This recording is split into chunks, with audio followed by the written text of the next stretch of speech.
These are my favorites for the month of April. Okay, konti lang to kasi hindi ako masyadong nagme-makeup. Ay, dye. Napakainit. My first favorite is this Revlon Color Stay. Okay, for those asking kung anong ginagamit kong foundation, kapag lumalabas ako at subok na alam kong hindi tawag doon, malulusaw kagad yung foundation. Ito ang magiging best friend mo. Especially kung oily skin ka rin, kagaya ko. I was trying out doon sa collection ko kung ano yung the best na foundation na tatagal. My shade is Fresh Beige. So, sa mga nagtatanong lagi sa akin kung ano masasuggest ko na foundation ngayong mainit, this is it. I might do a summer foundation routine para sa mga kagaya ko rin na super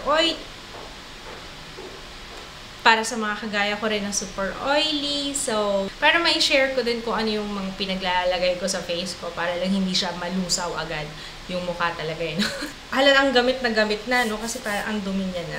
Right now, ito sasabihin ko na sa inyo, siguro bilang suporta na rin kay Judy kasi I'm a big fan of Judy. Lagi ko suot. Kahit ngayon, gamit ko itong Miss Judy Time palette. I used this one, and this one. Mahalata mo naman kung ano yung madalas kong gamitin dito kasi medyo may lubog na siya eh. For those asking na kung maganda bang mag-invest nito, unang-una, this is perfect for yung mga nag-office, perfect pang day to night look kasi you already have here yung kung mahilig kayo sa blue and purple and violet shades, meron siya dito. I love the choices of color pero sana ang ano ka lang naman dito is parang ang dami ng brown. Different color like shade of green sana. Pero, ba't ako nagmamagaling palette na to? Anyway, Pinay si Judy kaya maganda yung choices of colors niya. Kagaya ng ginagamit niya for blending sa crease. Kagaya nito. This one,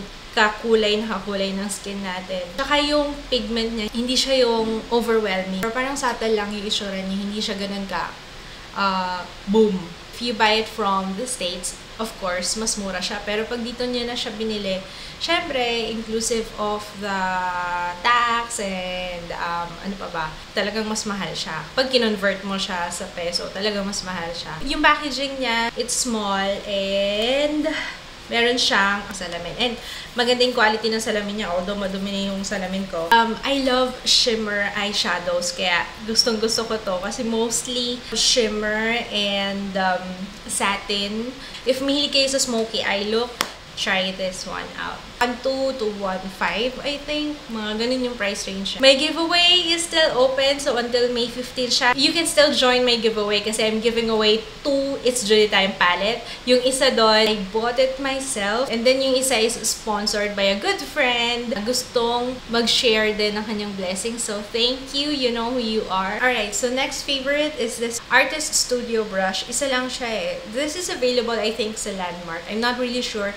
This was given to me by Rach of The Beauty Move. Gumagawa rin siya ng beauty video. So if you're interested, ilalagay ko yung link niya down below. When I'm setting my foundation with powder, ito yung ginagamit kong brush. It's flat. Kanyang ferrule. Mukhang matibay naman. Pati yung pagkakadikit. Wala pa akong nakitang nalagas. Yung handle niya is kahoy. So, I'm not sure kung how much, pero alam ko, mura siya, itong Artist Studio brushes. Before, kasi pag nilalagay ako ng powder, ginaganyan ko yung brush. But now, ngayon, mas napansin ko, mas napapatagal yung powder sa face ko if dinadampi-dampi ko lang siya ganyan. Parang idadab mo lang yung powder there. Parang na-realize ko na kapag gini-spread ko na ganyan, parang tinataboy ko lang yung powder eh. Pero pag ginamitan ko siya ng flat na ganito, mas dumidikit siya sa face. Parang ganon. Alam ko pwede rin to sa foundation, pero ginagamit ko siya sa powder. Anyway, so another favorite of mine is NYX Soft Matte Lip Cream. Ang dami nagtanong sa last video ko, yung haul video. This is Milan. Nasabi ko naman dun sa haul na hindi nga lang siya maganda pang patong-patong. So, if magre-retouch ka, ang masasuggest ko, para hindi siya nagmumukhang, you know, parang nagka-crust. Ginagawa ko, binubura ko muna yung first layer and then saka ko a-apply ng panibago. Basta ang ganda niya sa lips. I love it. Yung smell, amoy candy, naamoy icing sa cake. Smells so good. So, again, this is NYX Soft Matte Lip Cream in Milan. Sobrang random nito. Okay, I have to share this. Okay, this is the Clean Cotton Rounds. Tagal kong binalik-balikan to bago ko bilhin kasi 70, magkano ba? 75 pesos. Parang ang mura-mura lang ng bulak. Ang bulak is nasa 20 lang, di ba? Tapos 75 pesos. Parang nangihinayang talaga ako. Buti na lang binili ko siya. Kasi nakatulong siya kapag nagtatanggal ako ng makeup. I use a makeup remover. Ang ginagamit kong makeup remover is from Mary Kay. Ilalagay ko na lang yung link down below. Dati kasi ginagamit ko bulak. Minsan may mga nahihiwalay siya na hibla na pumapasok sa eyes ko. Sobrang sensitive nung eyes ko konting lang, puwing lang, sobrang mamula. Sa lahat ng mga nagamit kong cotton pads, ito yung talagang tinahi yung paligid niya. And you will rarely, talagang hindi ka makakita. Although, siguro kung inano mo siya, kinusot-kusot mo siyang ganyan, pero talagang hindi ka makakita ng mga hiblang natanggal sa kanya. Very gentle siya sa eye area. Lalo na sa panahon ngayon, kailangan iniingatan ko na yung mga malapit ng mag-wrinkle. Although soft yung cotton, may mga times na kapag ginamit ko siya sa face, mafe-feel mo merong hiblang matigas, diba? Yung brand na to, Clean. Yan din yung ginagamit ko na cotton. Pero ito kasi ginagamit ko lang siya pang tanggal ng nail polish, ganyan. It contains 80 pads.